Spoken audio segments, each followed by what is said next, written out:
Hello and welcome to another podcast, You Can Handle the Truth. Today we will follow up from the previous episode, and I hope you have enjoyed the podcast so far. We have more truths and facts to share with you guys. So let's move on to the intro, and I'll see you just right after.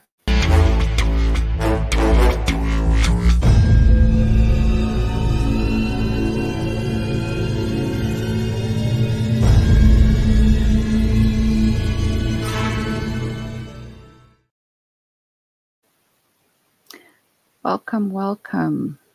So, if you answer to the previous questions, you give the same answer as I gave, and I posted on the description of the video, then that is your truth. Yes? So imagine that this is a sworn affidavit, and it's being presented because a man or a woman who are receiving injury from another party, i.e. corporations, etc. So you have the affiant, and you may ask, well, what is the affiant? If you do a quick Google search, it will show you that an affiant is a person who is the author of an affidavit, who swears to the truth and accuracy of the statements made in the affidavit. The person making the signed statement, the affiant, takes an oath that the contents are true to the best of their knowledge. So, the affiant is a private, living, and sentient being, or a man or a woman.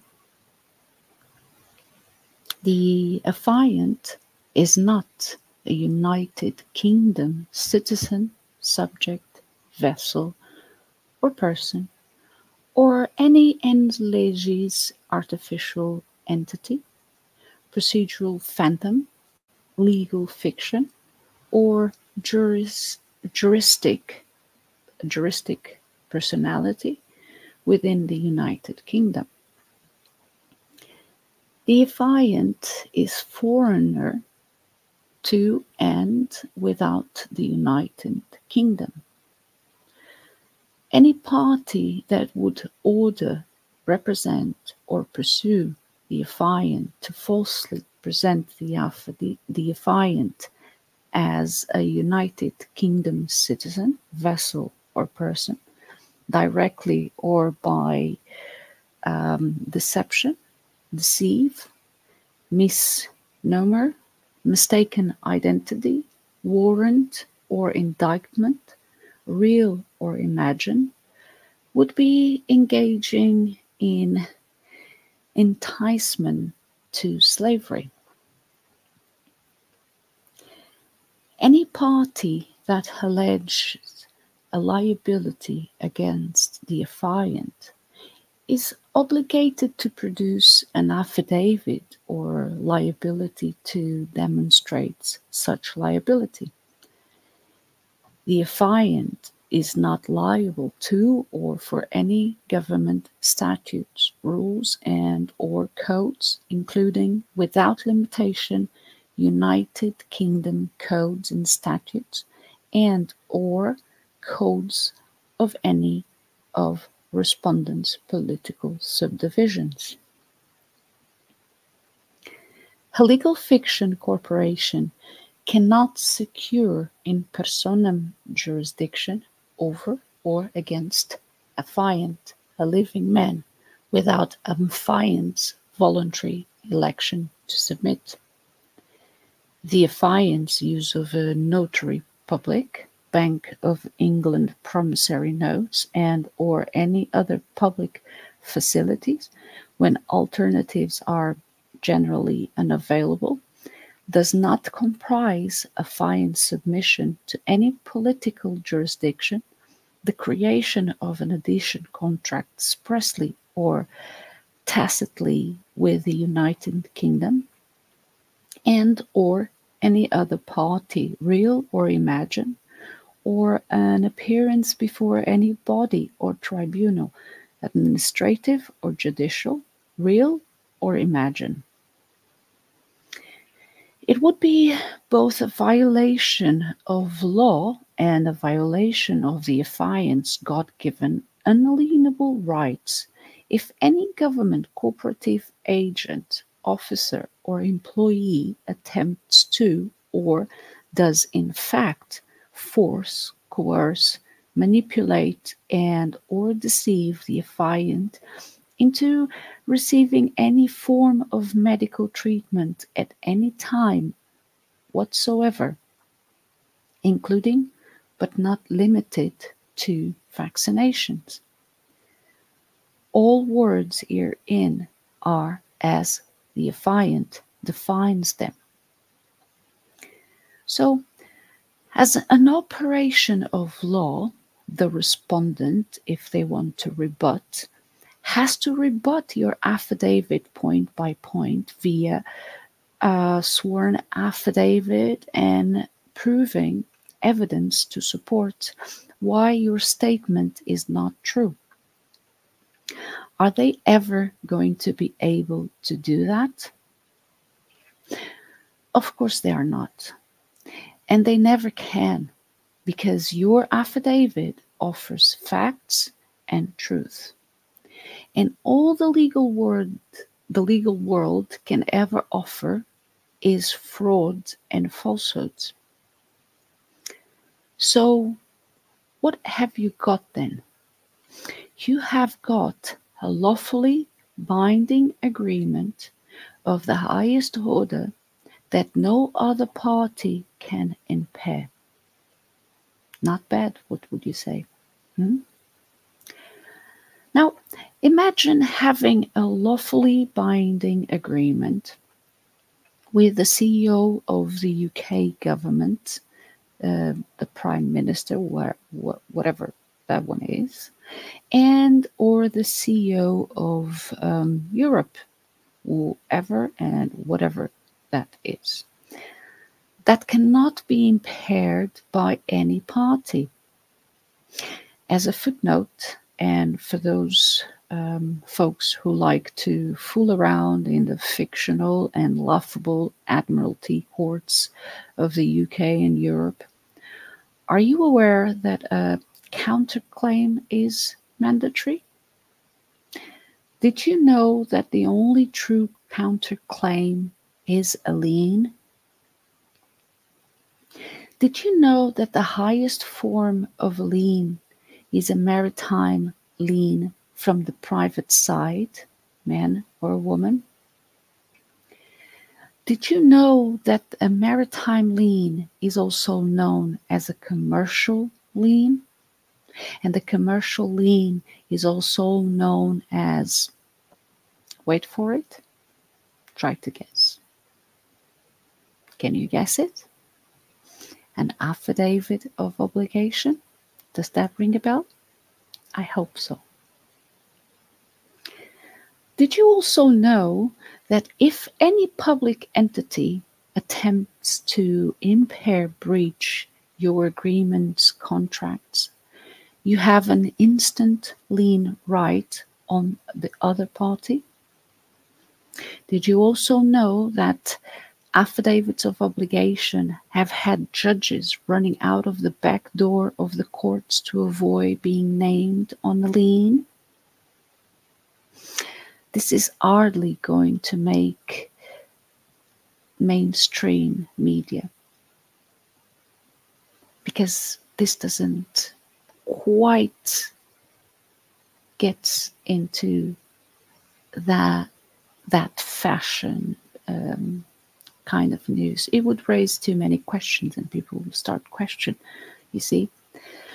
So let me tell you something that, again, is my truth. For me, I see it like this. Affidavits work because in law, they override everything else that comes before them. Affidavits offer the facts, harmony, and maybe more importantly, when it comes to the law, the agreement of the parties. Because that's where law is created, is when there is no disagreement and both parties agree to it, so the law is established. While this, of course, the legal world offers only lies and falsehoods, because that's how their world operates. So once again, this would be seen as a long-winded, and it is true, like Baron David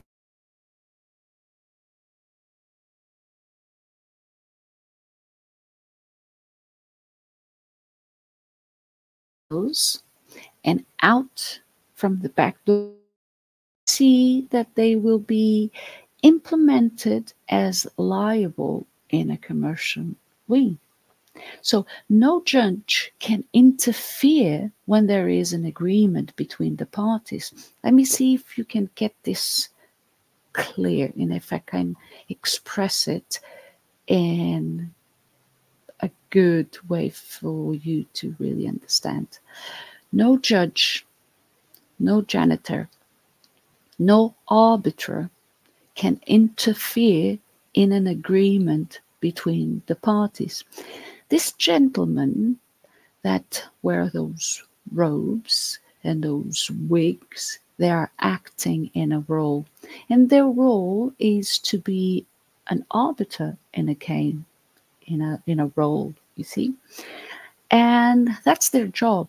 You see, there is disagreement. They go there and they try to, okay, 50-50, you will win, you will lose, and my job is done, you see.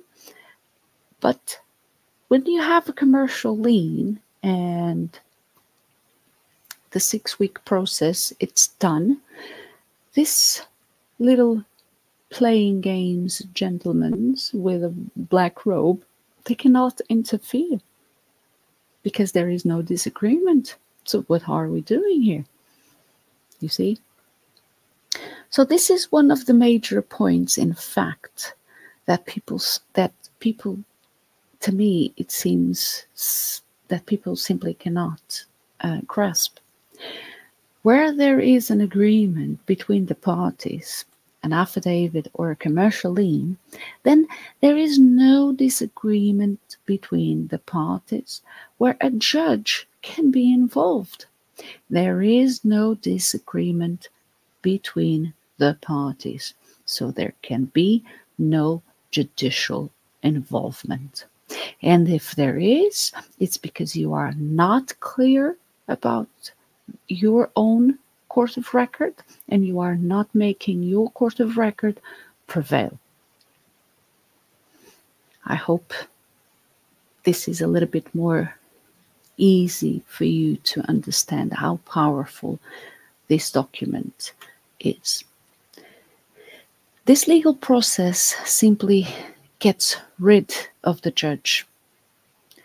So they have to be excused because there is no game for them to be an arbiter in. There is one comment from Baron David Ward where he says the following: being passive is not an option.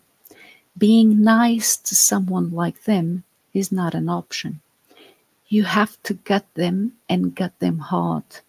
Common law and Magna Carta idiots are the scum of the earth, thinking they are doing the right thing and just making things worse and talking shit. They are more dangerous than the scumbag government themselves. They do more harm. Here, I can use words But if I ever met those bastards, they will be very sorry. Yes, it does matter. Passive tree huggers and are dangerous by the very fact that they are passive tree huggers. They are spineless cowards. The very reason we are all in this shit, every word tells me something, and it never fails.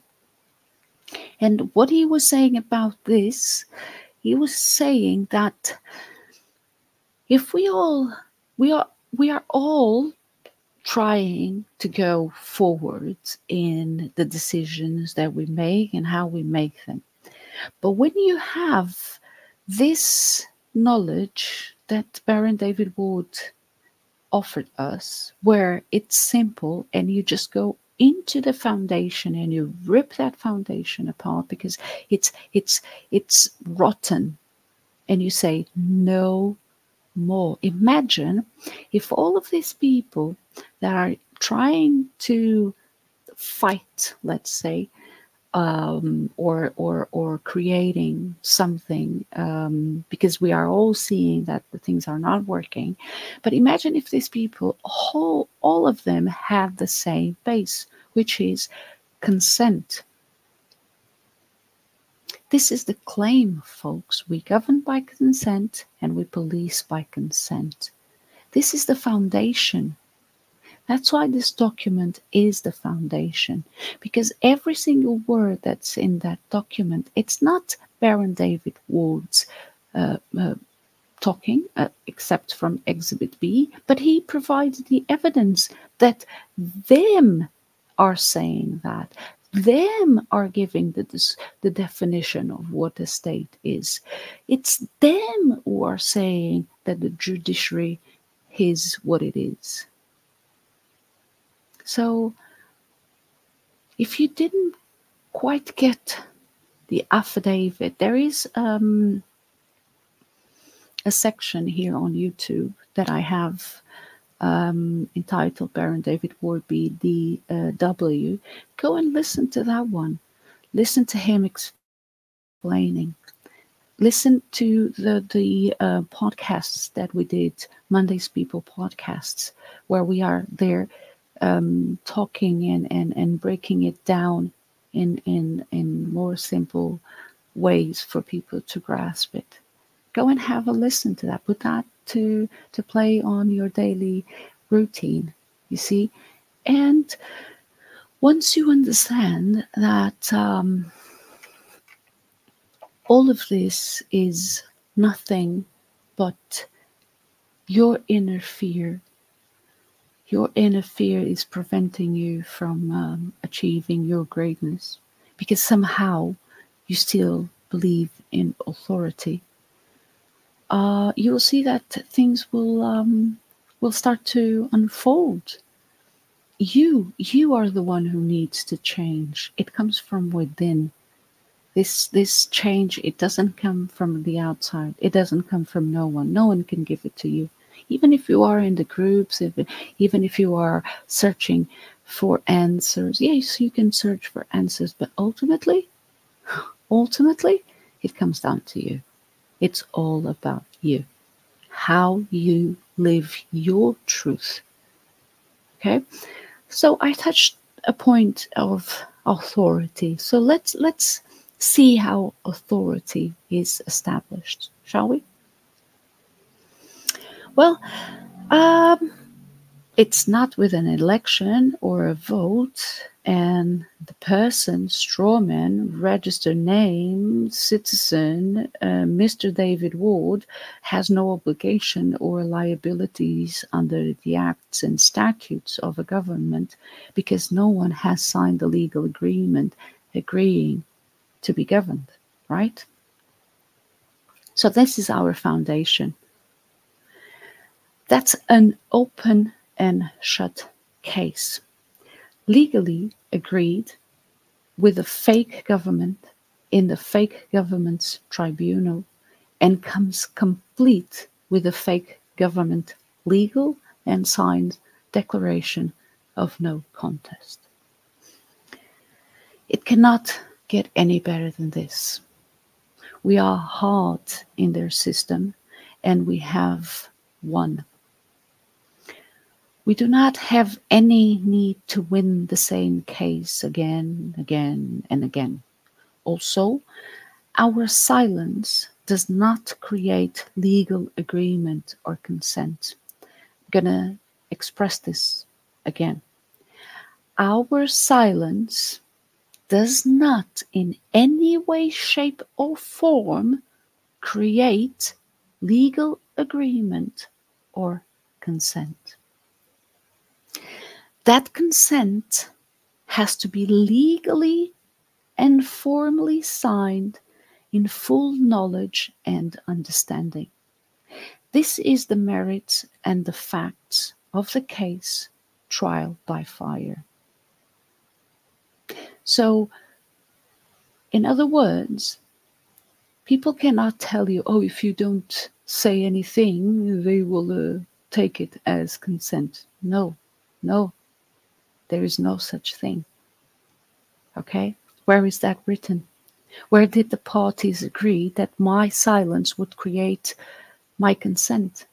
Where is it? Stop living in the la la land. Bring everything to the facts. You need facts. You need evidence. Where is it? Where is it? The facts have now been tried and tested, trial by fire, and legally signed and agreed. Go read Exhibit B as many times over you need until you fully understand what we are saying. There is no more dispute, no more arbitration, no more opinions or beliefs. Now there is no more confusion. The question is, how did they get away with it for 800 years? The only answer to that is there are 8 billion idiots walking this planet, and I was one of them. If the 8 billions, again, is correct, which I doubt it. I don't know for a fact. It's their numbers, not mine. I never counted, but let's go with what they put out, right? The facts are not going to change just because people don't like it or it upsets their beliefs. There is a solution, and that solution is in progress. And I can tell you right now that there is not one man or woman, regardless of their background, who will not grab this solution with both hands. It's a solution that will rock this planet in a matter of weeks when it goes live. So our only objective right now is to get this affidavit into as many hands as possible, ahead of time. It is a simple matter of printing it off and ending it out. Do not worry yourself with other people's opinions. Until they know the facts, they are clueless. As far as I am concerned, the people of this planet need 2 things. The first, I would say, is a baseball bat up the side of the head for being a village idiot. And the second one is another baseball bat round the head for being spineless cowards. Because the simple fact is, mankind right now has no redeemable qualities whatsoever. From what I have been observing, and for the amount of people in groups fighting among each other, where they have a common a common fraudster, criminal, and they continue to fight amongst each other when they should be focusing their energies to those folks who continue every single day to make claims, and they are fighting between each other and saying, oh, because your process doesn't work, oh, because my process is better, oh, because this and this and this and that. Well, it's hard. It's really hard to make people understand that we have a common enemy, guys, and we've identified it from both groups, parts, whatever. That's the common one. Why can you not put your egos aside and focusing on the true enemy that we have in front of us? Why is it so hard? Well, maybe that's our design. Maybe that's how we've been designed, right? And there is no amount of truth and there is no amount of facts who's going to change that. You see, there is a quote from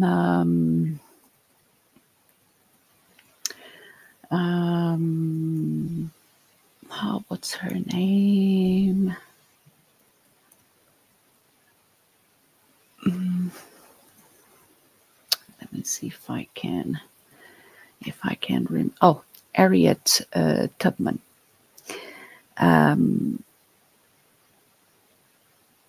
That woman, she said a very interesting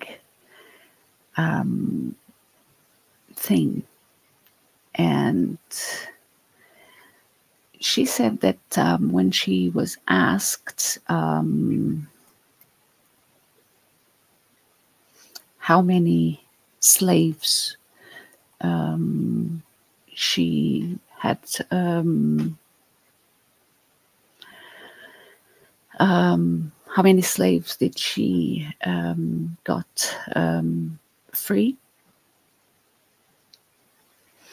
And she said, I could have. Let me see if I can say this correctly, because probably I will say it my own way, which is I could free more if they only knew that they were slaves.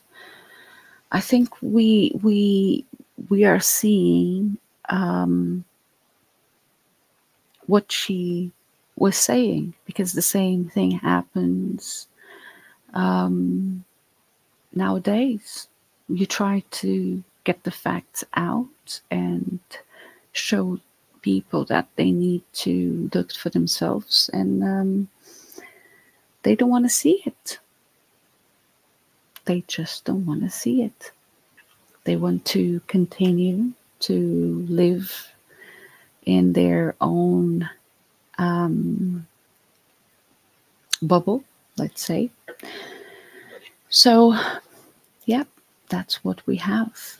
But going back to authority. So,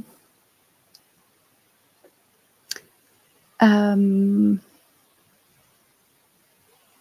affidavit is the foundation, in fact, that everyone needs to know. And when the full solution is implemented, anyone that doesn't know will just have to catch up later. This is why I'm doing these videos as well, and the podcasts and everything in this channel. So for the ones that are just jumping on the wagon now, here you have it, because I don't intend to be repeating myself.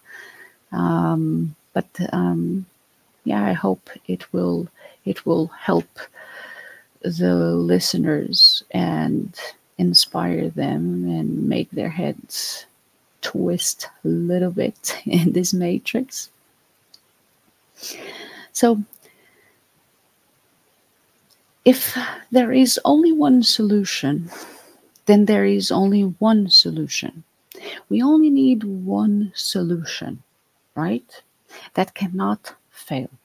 And that is the only solution that can be implemented. I think it took David 12 years of hard craft to get this far. And he didn't do that much craft to fail, just so you know.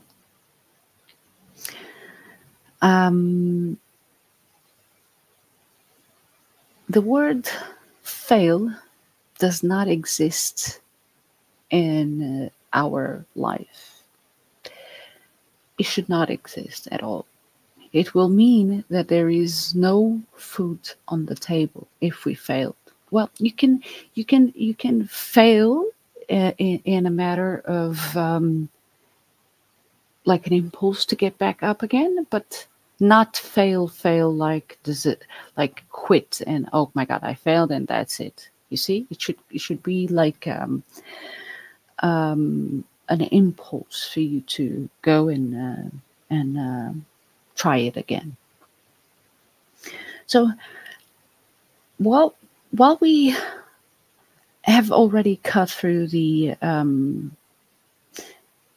membrane of fear, we still do it day in and day out. And it's like cutting through a block of butter. We walk through them like they aren't there because we don't get involved with fairy tales and we keep to the facts, right? We are like the Morpheus in the Matrix movie. And to find another way, for me, it's not an option. As I said before, until someone can bring me the evidence that this is wrong and here are the facts, the new facts to the equation, I will stick to this one. And I believe that the admins of the groups have the same mindset. For us, the evidence, it's those 65-page affidavit. If you are not prepared to read, then you are not prepared to learn. Because if you read, you will not need to ask if a government have power over the people. Just because the majority of the population choose to take part in the local and general elections. So let's clear up this commonplace myth using some facts contained within the Baron David Ward's affidavit. The practice of election by way of a secret ballot is, and always has been, an abomination and deception with no credibility or redeeming qualities. By the very fact that it is a secret ballot, by any means of notarization, recording renders the outcome absolute by definition. That it is a secret ballot.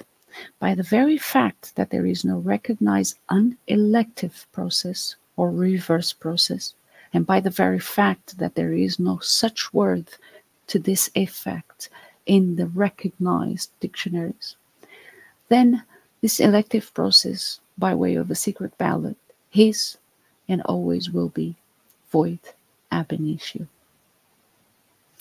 Now, let's see if we do have a valid election process and does it have any credibility? The answer is quite simple. No. Let's sum up the facts. There is no unelection process. Only Mr. and Mrs. X have voted. No accountability. By the way, did you know that when you put an X on a box, you are saying that you are illiterate. You are, yeah, you don't know how to write and you don't know how to read. So, yeah, the X marks the spot, doesn't it? There is no material evidence to present on and for the public record that there has been an election, so no accountability. No elected official in public office can present any material evidence to the fact that they have been elected. The public office is the office of a private company. The private company of the private government company carries no authority or legal obligation under the private company government legal definition of a statute, where there is a mandatory legal requirement for the legal consent of the governed. There is no legal obligation for the elect to act upon the wishes of the people. No accountability. The office of the judiciary is a sub-office to a private company, HMO, Parliament and Government PLC. So the question is, do we have an elected government by the people, for the people, where this government has responsibility and accountability to the people? The answer is no, we do not. These are the facts, and the facts are not your opinion. The facts don't change just because you have an opinion. Voting is your admission of incompetence by default, for which the state company government assumes the role of court of guardians and appointed you as a resident of a ward of a local government area. You can go and check on Wikipedia, a resident of a ward. So in law, a ward is a minor or incapacitated adult placed under the protection of a legal guardian or government entity, such as a court. Such a person may be referenced as a ward of the court. Well, therefore, you have agreed to be under the guardian powers of the government, my hands are up again, and its agents, with the letter P on your passport. It then stands that the ward residents, in the eyes of the law, are by default paupers, lunatics, incompetent to represent themselves clearly, and therefore must obey the clerk of the Court of Guardians, the clerk of Magistrates' Court, judge acting as a general guardian, a general executor, and agents, i.e. the police, the customs, etc. The judge acting as a general guardian, executioner, agent can do as they please to keep the residents of the ward obedient, arrested, detained, incarcerated, or placed in psychiatric care. All because you voted. But did you? Did you really?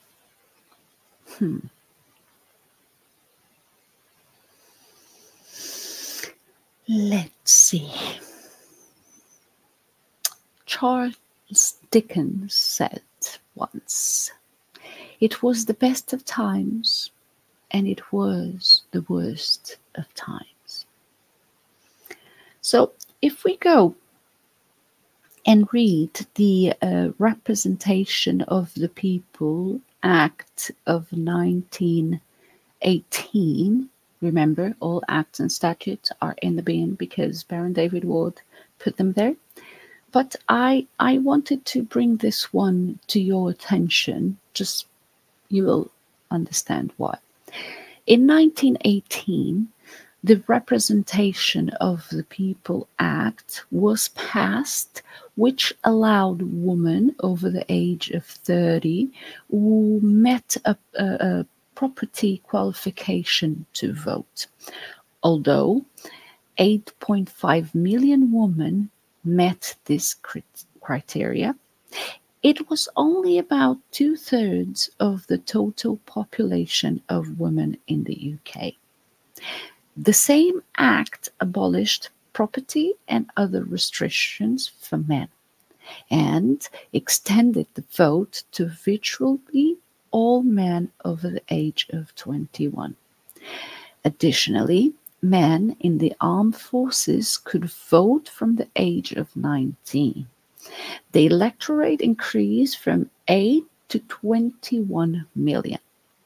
But there was still huge inequality between women and men.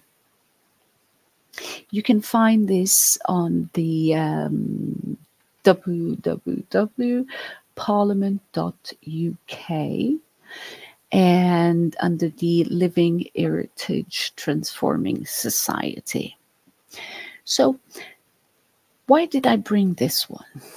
Democracy in action.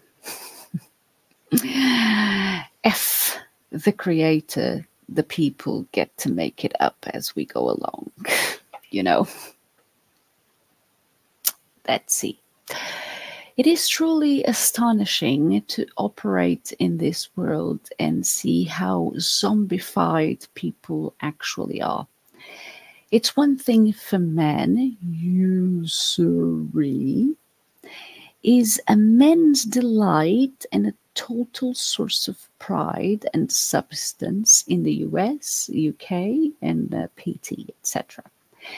It is a very rare man indeed that understands all money and all government mind control.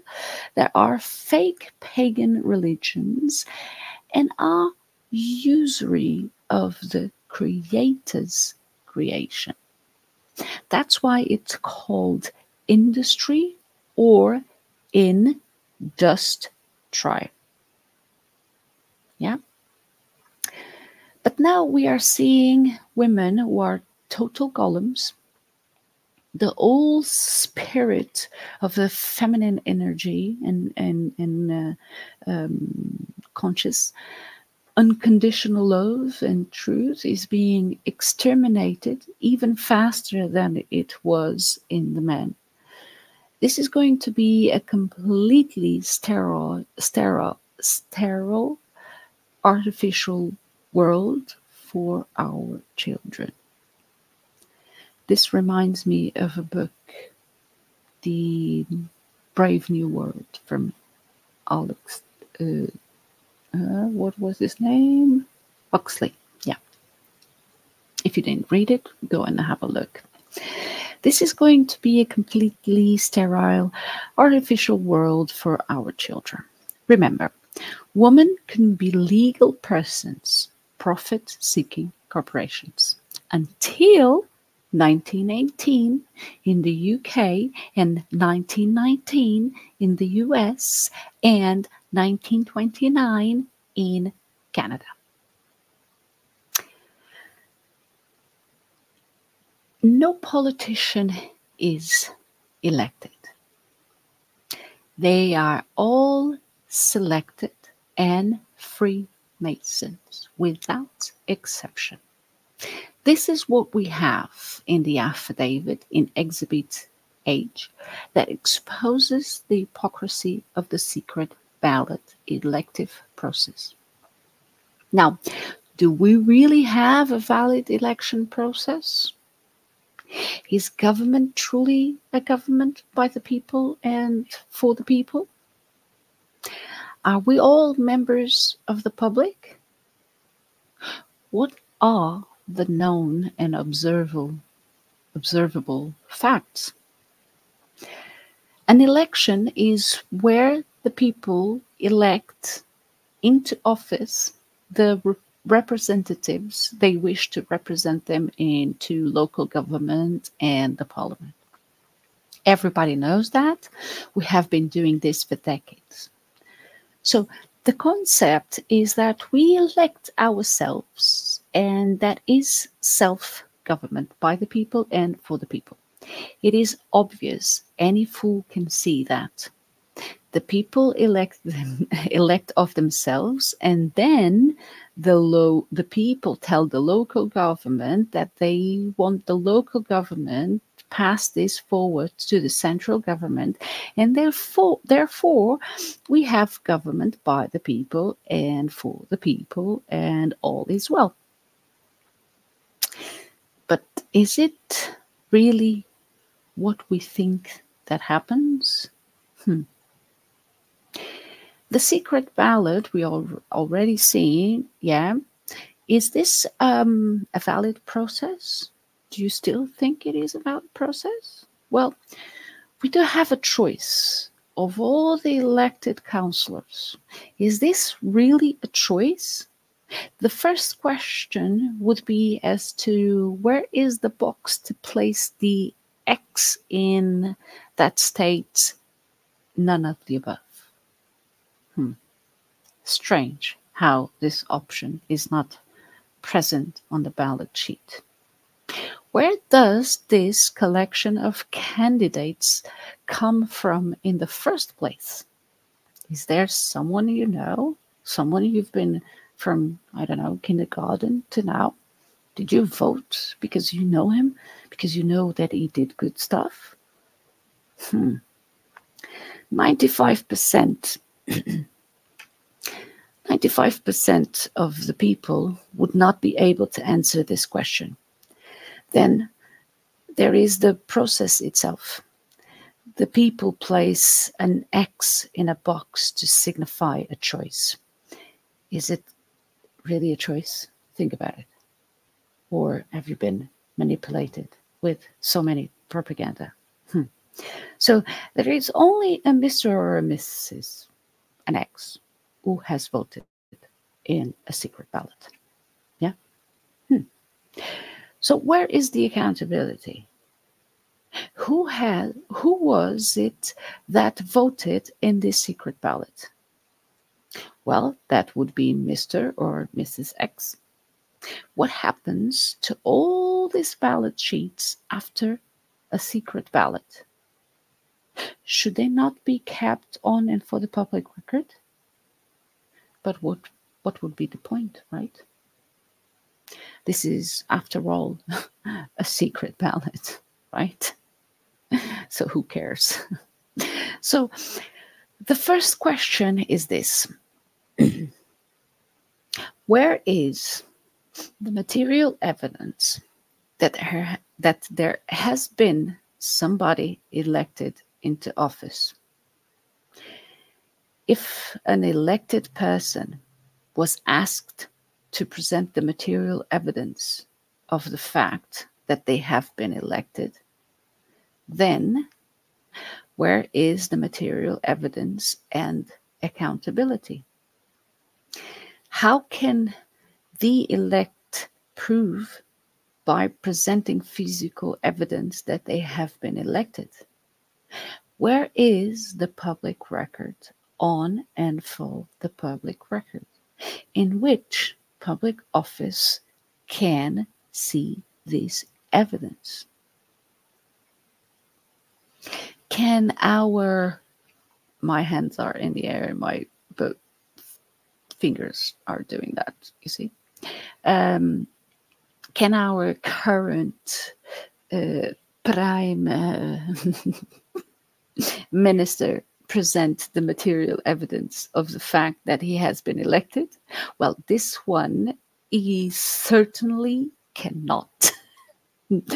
Because this one was the most blunt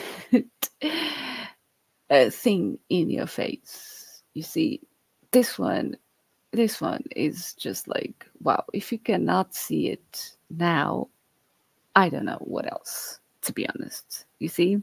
Oh, oh, I'm gonna quit my job. I no longer want to work. Oh, but by the way, now I come back as your prime minister. But you don't need to worry because I just popped in. This is how we do it. We are selected, not elected, you see. They are laughing in our faces, guys. And that's just that. It's a big, big, big, big pot. And we are not definitely in it. So, the unelection process. What is this? 68 million, maybe a little bit more now, if we count the other ones that have been appearing to the shores of this island. So the 68 million people in this land can tell and know what the elective process is, but not one of the 68 plus million people can tell or know what the unelection process is. How is this representative of the people's choice? The fact is, there is no process to remove someone from office once they have been elected. My hands are up in the air again, into office.